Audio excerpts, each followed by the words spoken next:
Hey, how we doing? I want to speak to you today about how a regret-limited life would lead to much happiness and fulfillment. So that's right, a regret-limited life will lead to much happiness and fulfillment. Because I want you right this moment, reflect on your life up to this point. Now, it doesn't matter what age you are, what kind of life you've had, what your experiences are, what your current circumstances are, but reflect on your life up to this point. And I want you to be honest with yourself and honest with me and look at it and go, right up to this point, what kind of decisions have I made?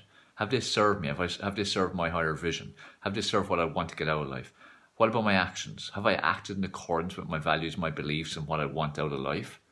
Have I got many regrets? Because the bottom line, when you get to the end of your days, you're about to take your final breaths. All it's going to really matter is when you look back, have you got lots of regrets or have you got lots of wonderful experiences and things that make you smile? Because look, the reality is you can have what you want out of life. Everything is possible. Everything is possible. The only thing that limits your potential in life and your potential happiness and fulfillment and happiness is what goes in between here.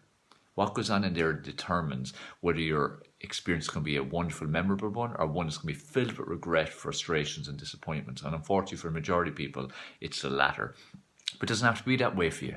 People won't take risks, perceived risks. The majority perceive it as risks, doing things in their life to do something that's different to the majority. Well, the thing I've learned in life is what the minority, not always, but often, are not what always happens, but when the minority, what they're doing, what most of the time is happening, they're usually the right ones. They're the ones who are doing the right things. And like I said, it doesn't happen all the time, but it doesn't apply all the time, but it applies most of the time.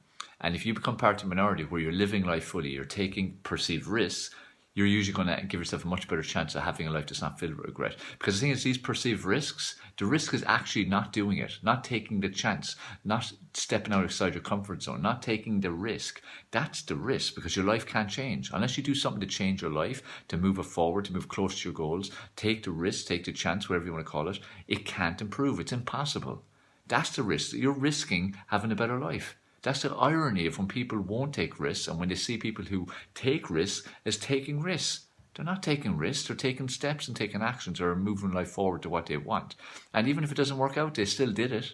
They're still learning something from it. So I want you to, start doing your best, do better to lead a risk-limited life, and you will experience much more happiness, much more fulfillment. As I said, you live once, live fully, have no regrets, live in fear of regret. Go to your grave, take your final few breaths with a big smile on your face. That's the potential you have, but only if you're not filled with regrets.